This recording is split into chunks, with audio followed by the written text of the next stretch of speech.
I recently read Master of Change by Brad Stulberg. 36. That's the number of major changes the average adult will experience. This includes graduating, ending a relationship, losing a job, starting a business, relocating to a new city, and retiring. When you experience a big change in your life, the worst thing you can do is wish things would go back to the way they were. Resisting a change turns pain into prolonged suffering. But if you learn to quickly accept change and then take 3 essential steps immediately following a change, you'll not only prevent needless suffering, but you'll evolve as a person and be better able to handle life's inevitable changes. I find it helpful to understand these 3 steps using the analogy of a shipwreck. To avoid going down with the ship, you must first find an inflatable life raft. The life raft represents a part of your identity that you can cling to in turbulent times. When change threatens your core identity, your life can fall into chaos. For example, if you see yourself as a programmer and your identity is threatened after seeing AI write flawless code, you may experience a crisis of confidence and question your future career path. Or if you primarily see yourself as an athlete and you suffer an injury, you'll be devastated. However, by broadening your identity to encompass various roles that you're proud of, like great friend, loving parent, better than average cook, aspiring writer, solid guitar player, or anything else that makes you feel appreciated and competent, then a change in any one area of your life is less debilitating because you have other areas to support your self-worth and optimism as you work on rebuilding the area of your life that was affected by change. It's akin to having an extra bedroom in your house you can sleep in while you renovate your master bedroom.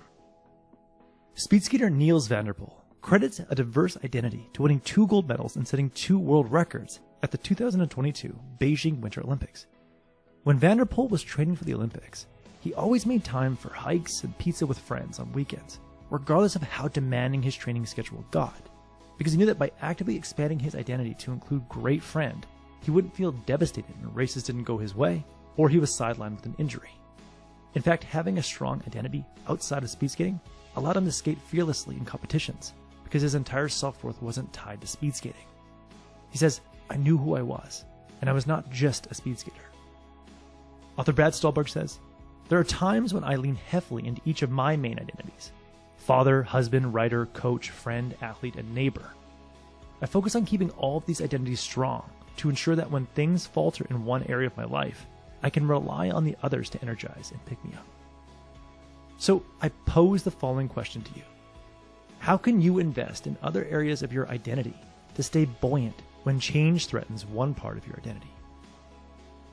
Now, once you've found comfort in an unchanged aspect of your identity, it's time to focus on your core values, or what I like to call your guiding values, as you establish a new normal.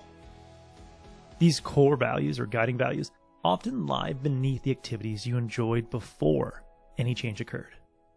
For instance, if an economic recession causes you to lose your job, do you miss the collaboration and teamwork the most? If you relocate to a new city and long for your old friends, is it their sense of humor that you miss the most? Understanding what you valued most in past experiences provides the foundation for crafting a new and potentially better experience. If I were to lose my business, it would suck, but I wouldn't fall into depression because I understand why I love my work. Running my business allows me to learn, curate information, work with autonomy, and enjoy long periods of deep work. And I'm confident that those 4 qualities can be found in another business or career.